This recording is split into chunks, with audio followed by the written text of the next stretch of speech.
right, we are live.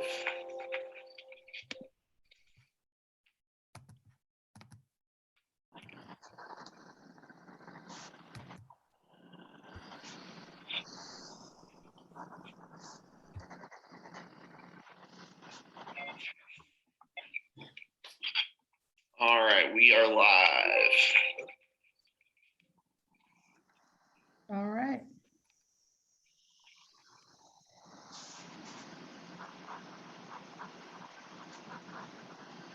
Ready to go, everybody? Good morning. How is everybody? We can just nod. We're all good. Thumbs up. Really thankful. I think we're waiting for Alex to connect to audio right now. Other than that, we are here to talk about reopening our city in the hotel and convention center space. And I find that a really interesting space because that's a space that really hasn't closed down. So the reopening is an interesting phrase of what we have to do to continue to work the way that we do and how we can grow our tourism back. So with that said, I guess we need to have everybody introduce themselves and what they're here to do or where they work. So we'll start with me. I'm Pam Avery. I am the president of the Bluegrass Hospitality Association and the general manager of the Embassy Suites at Lexington Green. And then Pam, real quick, there's actually some legalese I have to say here at the start. Awesome. So just real quick, due to the COVID-19 pandemic state of emergency and Governor Beshear's executive orders regarding social distancing, this meeting is being held via teleconference pursuant to Senate Bill 150 as signed by the governor on March 30th, 2020, and Attorney General Opinion 20-05, and in accordance with KRS 61.826, because it is not feasible to offer a primary physical location for the meeting. All right, excellent. And with that said, why don't we just go straight to Mary Quinn? Good morning, everyone. Mary Quinn Raymer with Visit Lex, working on behalf of Mayor Gorton on this recovery committee. I appreciate everyone's involvement, and I'll pass it along to Alex Lugo. Hi, everyone. Alex Lugo. I'm the general manager at the Hilton downtown here in Lexington. Happy to be here and can't wait to get a good plan in place to bring back business to Lexington. I think Kathy is on as well, so I could pass it to her if she's on. Hi everyone. This is Kathy Artiles. I am general manager at the Residence Inn in Hamburg, in Lexington. And yes, I think this is getting together and coming up with a plan. I think we definitely there needs to be consistency across our industry for every hotel, every restaurant, so that how we're going to pull this moving forward. So I'm excited. Awesome. Marcy? Good morning, everybody. Marcy Kruger, Vice President of Sales and Services with Visit Lex. And the same as everybody else, we already have people asking for a Lexington communication plan so they can feel comfortable about coming into our community when they're ready. So we're glad to be on this task force in order to come up with a unified plan. With that, I'll pass it over to Bill Owen.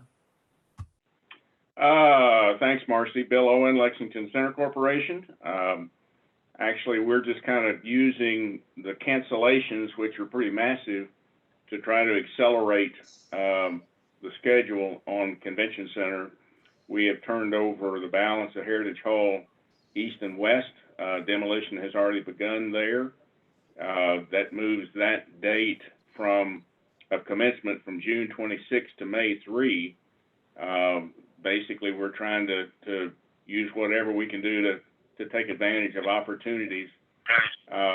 We still have Theta Chi on the schedule for July 18. That's driving, accelerating demolition of the mall area and the balance of meeting rooms, existing meeting rooms. So stay tuned for that. Excellent. Kevin? Yeah, I'm Kevin Atkins. I'm the mayor's chief development officer. Welcome, Kevin. Let's see, Aaron? Morning, I'm Erin Arnold Davis. I also work at Visit Lex, and I am on this call because I'm helping Mary Quinn with administrative tasks relating to this big project. You know what, Erin, you're awesome. You are awesome. Who'd I miss? Good morning. I'm We Susan have Lamb.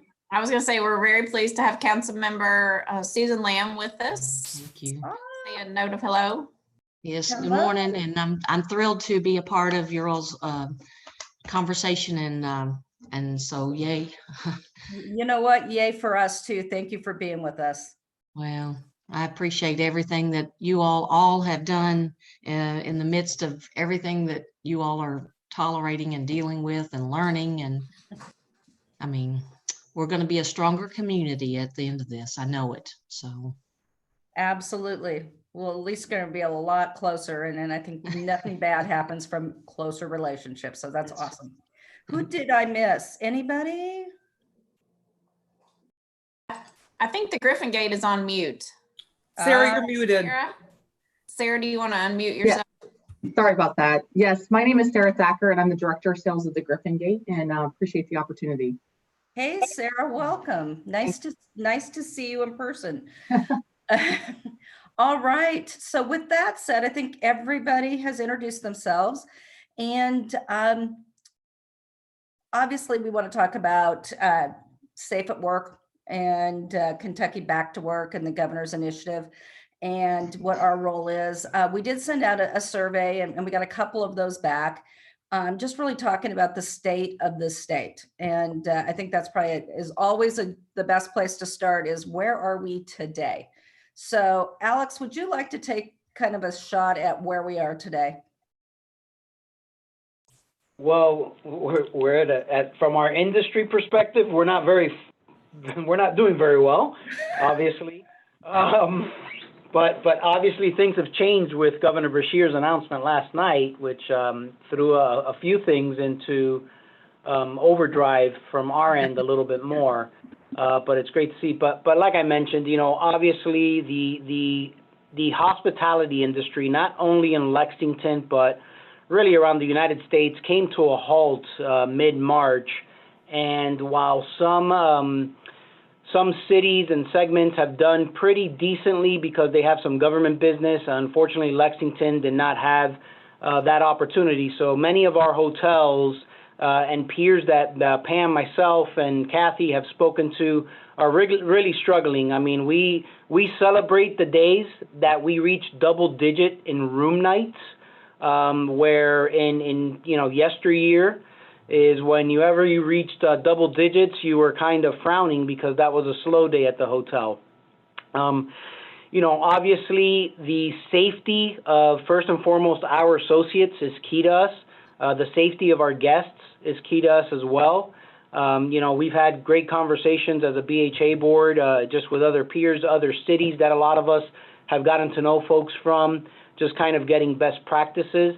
And I think as we continue to go through this this exercise on how we bring, the industry back into the fold in Lexington, we want to make sure that we do it tactful, thoughtful, ensuring the safety of everyone involved, but also understanding that at some point we do need to get business back into the city because it is a huge driving engine, not only for our hoteliers, but a driving engine for the city in general, as Visit Lex could attest to from a marketing perspective and things to that sort. The other thing I will say that gives me some confidence is that everything we continue to hear is that the drive market will be the first market that is going to kind of come back sooner than the flying market. With that being said, I'm sure Mary Quinn or Marcy have the numbers better than I do, but within a 6-8 hour driving radius, Lexington is pretty well positioned to have a good driving market into this area. So I think there's opportunities there for us to really go out there, really market, and try to, really strategically look at what cities could get some business from. Hopefully that worked, Pam. That was pretty dang good, Alex. Hey, Kathy, do you have anything to add to that? Yeah, so one of the things that I've been thinking a lot about and that we have been talking with my management company, which has hotels in 37 states in the United States, it's the concern that, yes, I think we will see a rebound pretty quickly on the leisure travel, but the concern is the business travel, specifically for my hotel and for Lexington. We have a lot of international business travelers, China, Europe, Japan, and that is a big concern. For my hotel specifically, depending on the time of the year, my occupancy is 60 to 70% comprised of corporate travelers, and we don't expect that to. We have no idea, with the majority of them being international travelers, and so that's a concern. And then when you talk about that, then we're looking at it could be a year to 2 years before we get to a new normal, and what does that mean? We won't be able to bring everybody back. What does that mean with the CARES Act when it's done in July, and a lot of our hotel associates that we will not be able to bring back? What's going to happen with unemployment and the CARES Act? And I think the restaurants and a lot of other industries might rebound quicker, but I think we were the first ones to be hit, and we'll probably be the last ones to recover. So that's some of the things that we're talking about, from my management group's perspective, and some of the concerns looking into the future that we have. I'd like to Sarah, go ahead. Yeah, so obviously at Griffin Gate, we are a group business. And so I actually have some good news, which is that we are finding that we are getting a lot of calls from what I would call like our feeder markets, but also markets that haven't always been our feeder markets. So we've gotten a lot of calls because of where Kentucky is placed in terms of the impact of the coronavirus. We're on the lower scale of that. So people are actually reaching out to Kentucky properties. And for instance, like I have, we've been tracking calls. And so we've been getting a lot of calls from groups that we're going to do Nashville, Tennessee, Ohio, Cleveland, Chicago, which has not always been a huge market from my understanding, for Lexington. And so Orlando, lots of Florida, and even some of New York. So we are getting a lot of calls from new feeder markets because, and of course, Andy Brashear has kind of put us on the map, if you will, in terms of Kentucky. Very proud about that. And so we've been tracking that, and I feel really good. I think that from a marketing strategy, I am looking at possibly doing stuff differently, maybe some different shows, virtual things. But we've been getting a lot of calls that we would normally have not gotten here on property. So that is a plus I wanted to share. Awesome. Marcy, do you have something to add to that? Sure. I'll just add, based on what the last three just said, I've been tracking the Smith Travel research data to just try to get a handle as to the impact to the Fayette County hotels. These last 7 weeks are usually when we start to ramp up, and it's when everybody starts to gain their momentum for the year and get their revenue and keep their employees obviously working, taking care of our guests. So I took the STAR data from last year for the last 7 weeks, and every week when it comes in, I compare it year over year. So right now, if you just look at hotel room revenue only in Fayette County, the difference this year versus last year is $25,600,000. That has been a great impact, obviously, to our Fayette County hotels. Currently, we're running 15 to 19% occupancy if you do an aggregate of everybody. Anecdotally, I'm hearing those hotels at the highways are doing a little bit better than the bigger convention meeting hotels. The bigger convention meeting hotels are running a lower occupancy probably than what I just said of 15 to 19%. And then you take it that much further based on the CARES Act and funding, 4% of the hotel revenue is funded to Visit Lex for our budget and also to Mr. Owen for the convention center. So currently we just crested over the $1 million mark that these last 7 weeks have impacted to our organization. So Alex is right. I mean, marketing within a drive, we've got 2/3 of the country's population within a day's drive to Lexington. So I agree with Sarah that we will probably rebound a little bit faster. But at the same time, the meeting planners that we're talking to, we're not getting any inquiries or getting any movement for our 2020 meetings. And we're even having hesitation for Q1 of 2021. we are having dialogue and some positive movement. If it's a meeting and a convention for 2022 and beyond, we're moving ahead on those contracts and obviously trying to get some bigger groups into the convention center. So when Mr. Owen's team and successfully opens up the center, we'll have some bigger groups, but right now there's still a hesitation from the meeting planner to move forward. The other comments we're hearing is that when the meeting does come, the attendance is going to be significantly less, and they will be offering a virtual meeting registration as well as an in-person. So for associations out there, their annual convention is typically what funds them the whole year. So these meeting planners are very worried about their association membership and funding and what it's going to look like on the other side of this as well. So they have a passion with our industry to get moving again, as long as we can communicate how we're taking care of it for the cleanliness and social distancing. They too want to get moving. What Visit Lex has done is we sent out to our Kentucky only meeting planners an e-newsletter, just kind of giving them an update of what we're doing here in Lexington. And we've gotten some good feedback from that. The next one we're sending out, we're going to send out next week, and we're going to open it up to a 4-hour drive market from here. So we'll include Tennessee, Indiana, Ohio, just do 4 hours and get a temperature check what the meeting planners feel like from receiving those communications from us. So that's kind of what we're doing from the meetings and convention. And then of course, you've been following, I'm sure, on social media, what Visit Lex has been doing, just communicating through our community and keeping everybody informed and keeping people positive, but optimistic and rational during what we're going through. So that's what I have to say on that. Thanks, Pam. Hey, I love what you have to say. So that's awesome. I have talked to our membership, and I want to add a couple of 2 or 3 things. One is we talked about the revenue shortage. So it's really important to understand that 95% of our workforce has been furloughed or laid off in the last 7 weeks. Which talk about trickle down effect. That's payroll taxes. That's all that's not going into the coffers at this particular point. I think Kathy said it pretty well. It's going to be a little bit of a time. You know, I'm pretty optimistic. So this started, I think I met with Mary Quinn and Marcy like the very first day this started.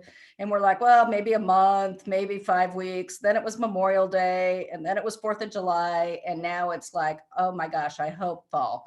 And I think that that's kind of where we are as an industry. But the idea that we were going to get all of our people back to work is pretty far-fetched. It's just not going to happen. And that breaks my heart in every piece, because we're in hospitality. So that's one of the realities. The other realities from the hotel space is we're affected by a lot of the work that's being done by the other committees. The idea that yesterday, out of the blue, the restaurants were going to open on the 22nd. Most of us have some sort of food service. So now that's a piece that we're going to have to weave in. Retail, most of us have retail in some sort in our buildings. Gathering spaces, hotels by and large, in what they were developed 100 years ago, are gathering spaces. So how do we position ourselves during that time to bring all of the little pieces together in one place? So it's kind of a complicated puzzle. We have such great leadership in this city and great passion for our city and for our industry. We'll be okay. And it's not a quick fix. So with that said, the other thing that from a hotel space standpoint is I think it's 97% of our hotels are branded. They're either a Marriott or a Hilton or a Choice or IHG, and all of the brands, you don't have to, like every 3 hours you get an update of what the brands are doing in terms of cleanliness and directives on whether it's Hilton partnering with Lysol or Marriott with their Marriott Clean program. And, you know, we're going to have space age things that are going to disinfect our hotels. I don't really know. The brands are kind of getting that done. So we'll have a message, and we'll want to make sure that we take our message and mirror what the hotels are going to have to do from a brand standpoint. Hotels are clean. As a rule, we're clean. And so how do we continue to take care of guests. And, you know, I don't know about Sarah and Alex and Kathy, but my guests are really happy to be here. There are not a lot of them, but they're really happy to be here. And they really want world to go back to normal. Like, where's my breakfast? Where's the gym? Where's the things that I am used to having in my space? So I think that leisure guest they're aching to get out. They're aching. And so the drive market and such. The last piece that I've heard from 3 of our hotel owners, local owners, is a concern about May is our property valuation, our valuation time for our property taxes. And obviously our valuations are going to be way off because we just lost a quarter of revenue. And so those valuations are likely to be higher than are true. And they're feeling that everybody's going to appeal their property taxes. So if we could get a plan together about what that could or could not look like, that was a very high priority for gentlemen that actually own hotels here in the market. They're not an outside owner. So I said I would bring it to the forum, and now I have. So let's move to, so obviously. Pam? Yes, ma'am. Yes, I was just ma'am. going to see if Bill Owen could also comment on the impact of furloughs and employees lost at the center, since I know they have a rather large group of people that work there. Perfect. Just finish rounding out the context, and then we can look at safety guidelines moving forward. That's where we were going. Can you do that? Well, on March 13, the Thursday of the Girls Sweet 16, we had 122 part-time, full-time employees. When that occurred and that got shut down, the first thing we did was eliminated all part-time employees on site and just full-time, and that lasted about 2 weeks, 10 days. When the support came out from the federal government of $600 a week in unemployment compensation until July 31, everyone that was at a level to where their income could be restored from unemployment compensation were furloughed. That left 14 of us unfurloughed, and a lot of basically senior management folks, and all pretty much working from home as much as possible. And those 14 all took salary cuts of some level.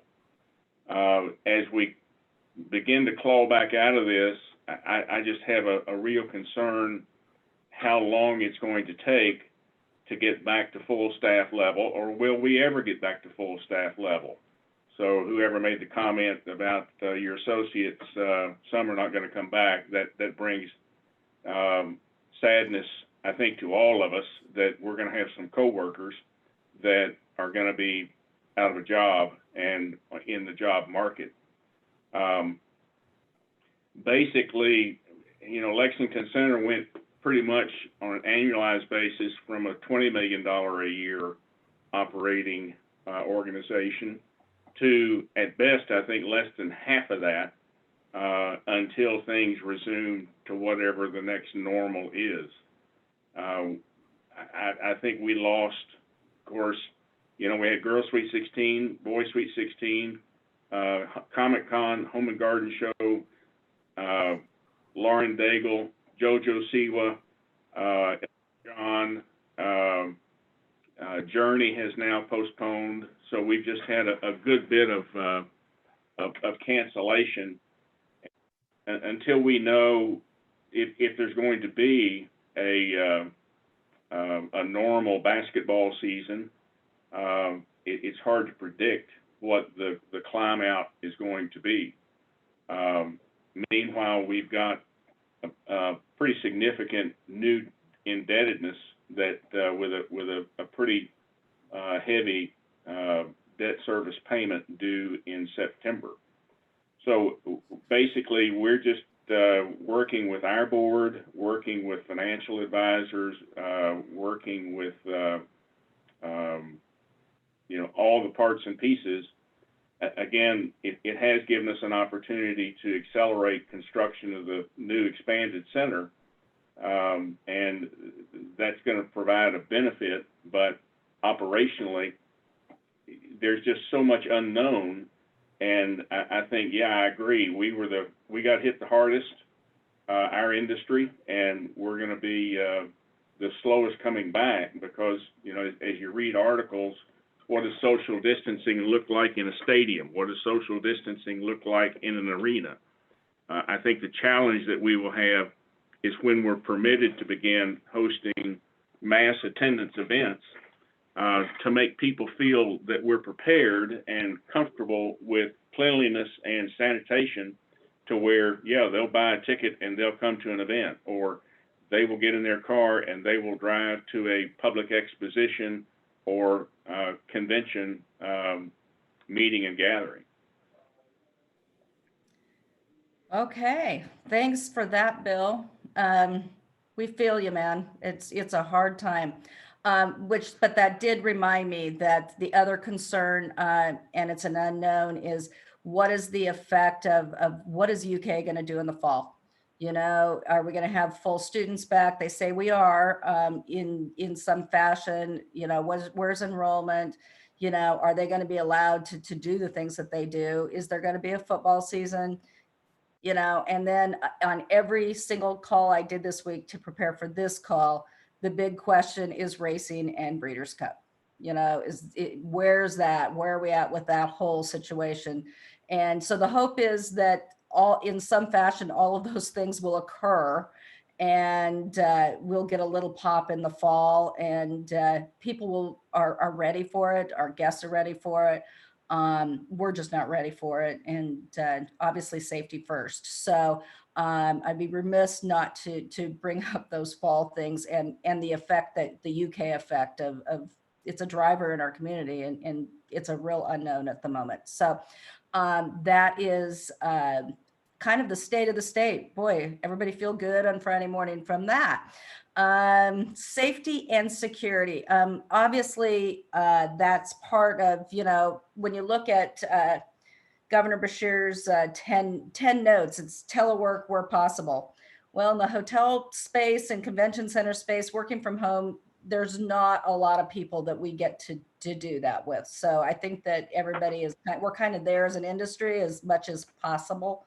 Is anybody disagree with that? I think we can kind of check the box. That good? All right.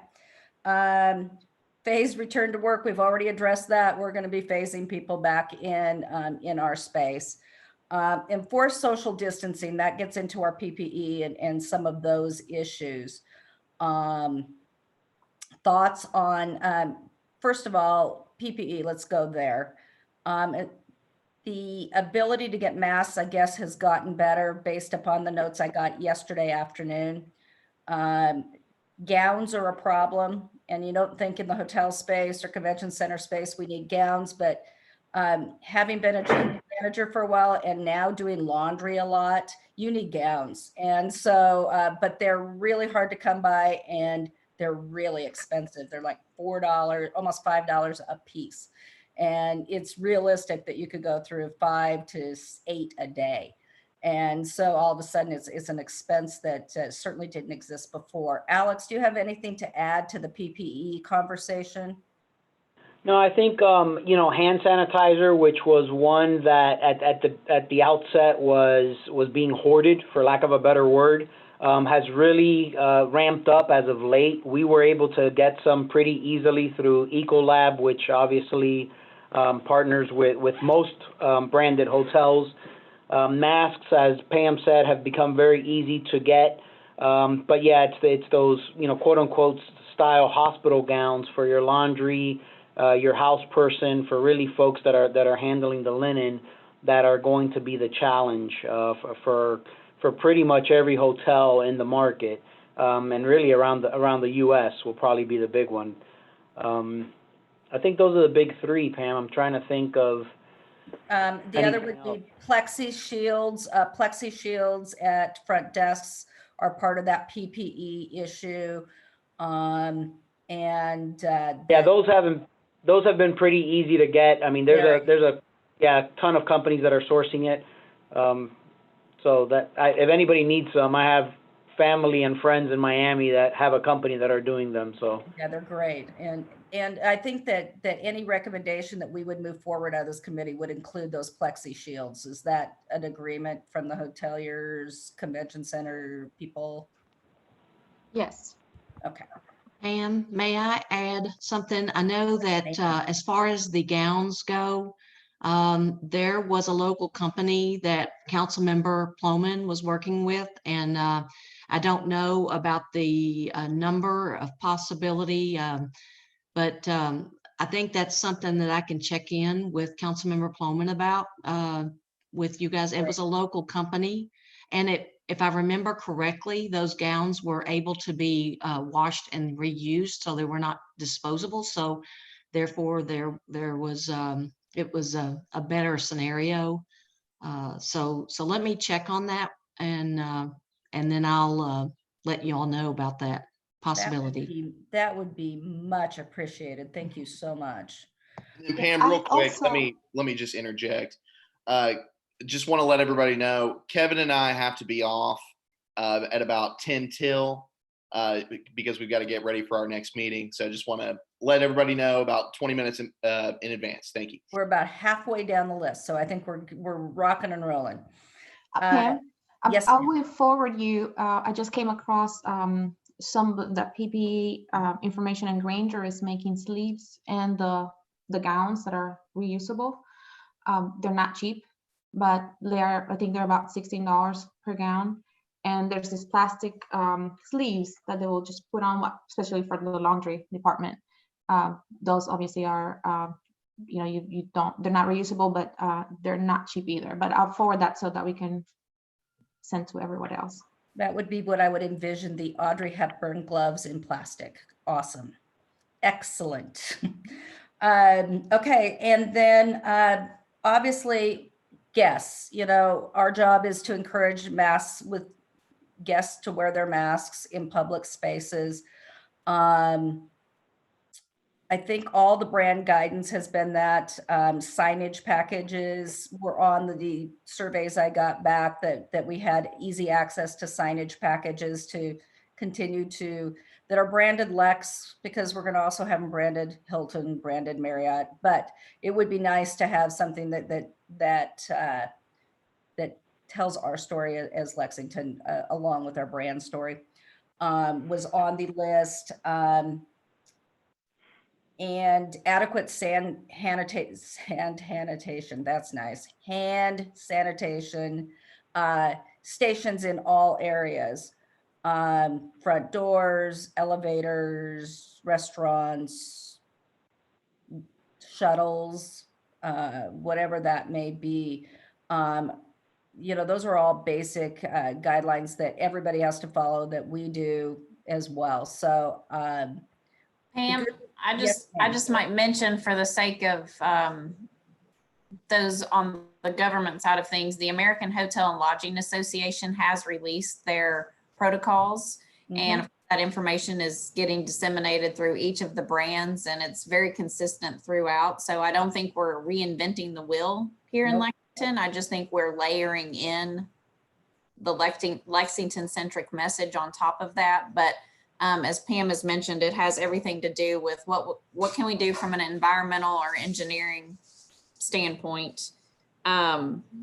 How can we make sure we've got the right PPE for our staff? And then how can we just over communicate that message? One thing that I am seeing a lot of in traveler sentiment indexes is that they're going to be really reassured by signage and communication. So before the guest even walks in the door, an automated message that says, here are the steps that we're taking. And then when they walk in the door, to see that signage that reiterates, here are the things that we're doing to assure your safety. So I think the American Hotel Lodging Association is a great resource, as well as these brand specific guidelines that are coming out from corporate. So I did the webinar from them yesterday, and they used the word visibility, like visible cleaning, visible. I mean, they used the word visible like 20 times. So I'm like, so guests just want to see it. See it, believe it, it's going to happen. and restrict common areas and how we re-engineer our buildings. And the recommendation would be to make sure that all of those public spaces that you don't even think of, benches out in front of your hotel, for instance, are they 6 foot apart? And smoking areas for employees, employee break rooms, ensuring that we engineer the back of our houses as much as we're engineering the front of our houses, and communicating messages to employees, which go to the wash your hands and the daily temperature checks. And if you read the governor's guidance, he says either you can do it or you can have them sign an affidavit when they come in that says, I did it at home. Most, I think every building's gonna have to figure out how they do that on their own. For me, we're gonna let them do it at home and them watch for any signs of sickness. And I think that's one of the social changes that we're going to face moving forward, because every one of us has gone to work sick. There is no one on this call that hasn't gone to work and said, I really don't feel very good today, but I'm here. We're just not going to be able to do that anymore. And I think that's part of our messaging in tourism, and we're about taking care of people. So it shouldn't be that difficult. The other issues is making sure we're designating an officer and we're communicating, Marcy, that there's somebody on property that's the health officer. I think that's part of that visibility issue.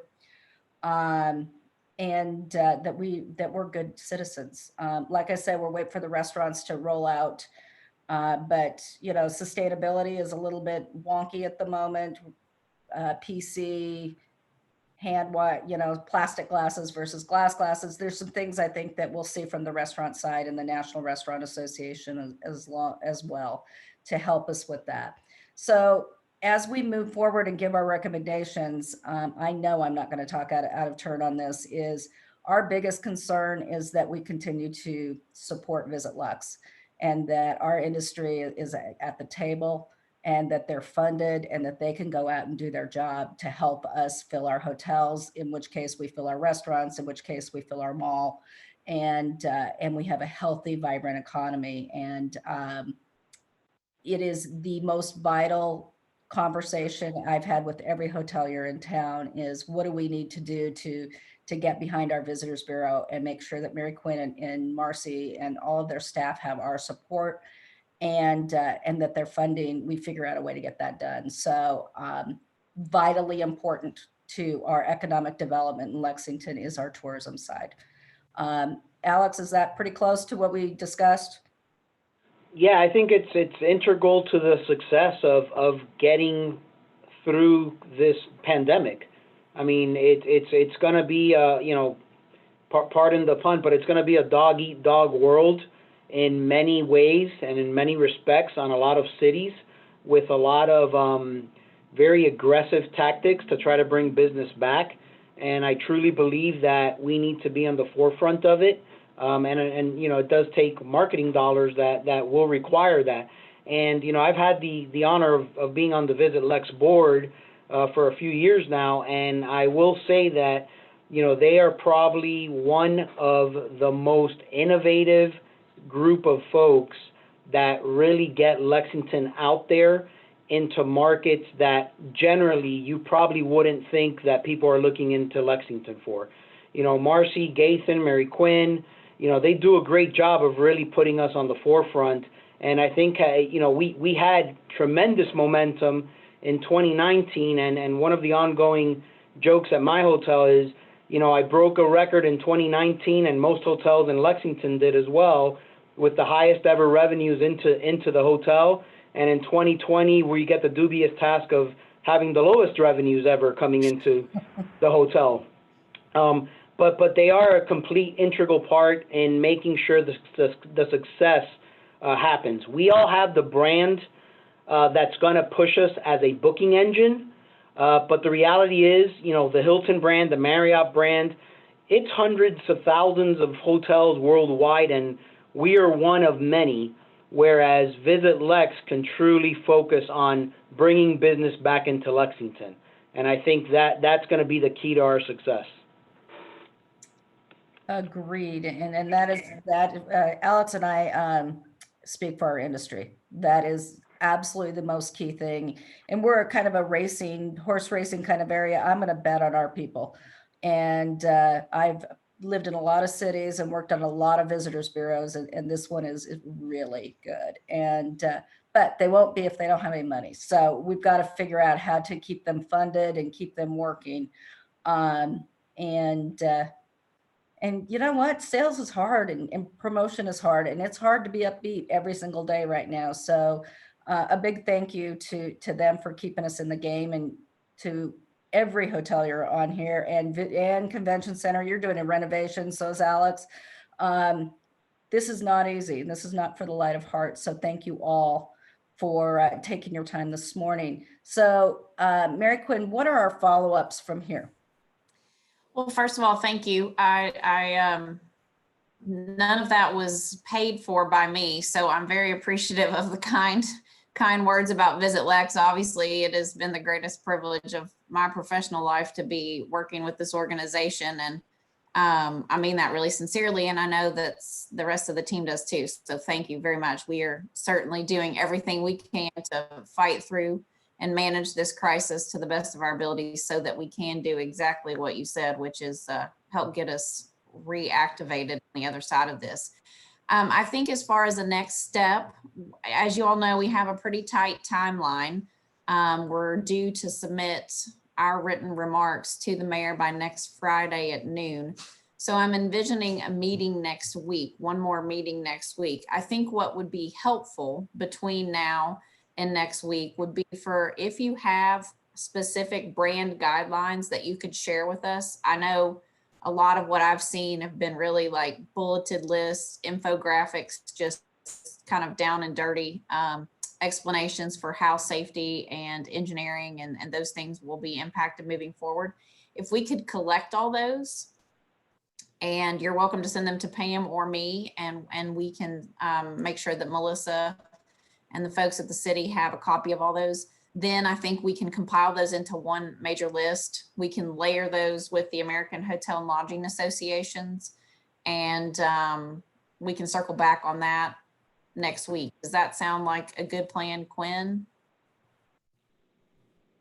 I think that sounds like a great plan, and it kind of mirrors what we're doing with some of these other subcommittees as well. So I think that sounds great.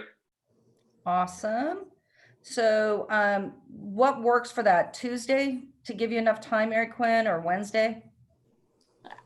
I will defer to Quinn. I'm pretty much available, but I know that we've got a lot of subcommittees meeting around the city. So let me ask him to speak directly to the availability. Yeah, I'm looking at our schedule right now, and I mean Tuesday, if 9 a.m. is a good time for everybody, we could do, let's see, we could do Wednesday at 9 if that works for everybody. All right, Wednesday at 9. It is. We'll, as a follow-up, we'll get those, anything that we have that we're doing or been mandated to do, we'll get to me or to Mary Quinn as soon as you can. And then we'll work through culling that through and have something for us to kind of look at and wordsmith next Wednesday, so that we'll be well in advance of the deadline that we've been given for Friday. Does anybody have any questions? Yeah, just one thing to add on to that. If everybody could go ahead and copy Melissa on those as well, that'd be great. No questions? Councilmember Lamb, is there anything else you'd like to add from the city's perspective? Thank you, Mary Quinn. From my perspective and my colleagues, I want to reiterate how proud I am of this community and that everybody's stepping up and doing things that are so far out of our norms, and the fact that we do have that kind of a community. And it warms my heart to hear the wonderful the comments on this from the community, because I know I believe it, and now hearing you all say it really does mean that. We're going to check into, it's Lamar Company was the one that was making those gowns. And so we're going to check into that and get the information and find out if that's still a viable solution. And we'll send that out to the group. But you know, we're gonna get through this, and we're all gonna learn. We have all learned already so much, but it's going to be a unique, interesting world once we get through this to figure out what it looks like when we go forward. And I'm in the game for it, and just thank you all for everything you're doing, and please stay healthy and safe. So. Thank you very much. And thank you to you and your colleagues and Mayor's leadership team. I know you guys have a daunting task ahead of you as well. So we are truly all in the trenches together on this. Anything else, Bill Owen, from the convention center side of things? I don't know, Bill, if you've gotten any sort of facilities standards that are being shared in the convention center / arena space that might be helpful to include in this document. Well, I need to review the questions in the document. There may be more information that we can provide that really addresses other issues. I think from again, given the arena or events at the Opera House, and where you literally have, you know, one person every 7 or 8 square feet, that's going to be a different dynamic, I think, than the convention center. Obviously, deployment of sanitation, hand sanitizer.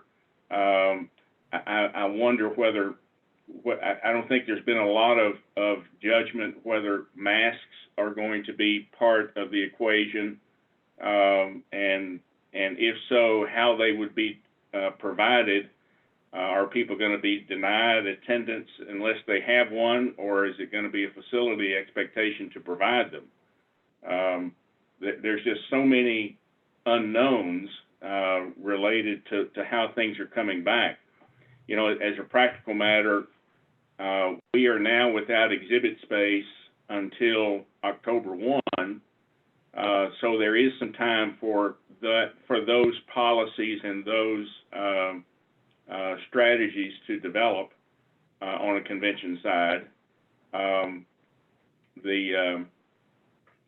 So basically, it's just, you know, the industry is becoming active, but they're becoming active really not knowing not only how they would have to address a return to business, but when they can address a return to business. And those two dynamics are kind of driving the question marks. Thank you. There's certainly a lot of questions still yet to be answered. I think that's certainly not unique to Kentucky. So Pam, I'm done, so I'll let you wrap us up. Thank you very much for chairing. I appreciate it. You got it. I so appreciate everybody's time here on a rainy Friday morning. And, you know, I think Monday was like Star Wars Day or something. So I'm trying not to say may the force be with you, but may the force be with you, and have an awesome weekend. And please do the follow-up and get that out to us so that we can keep moving forward on this project.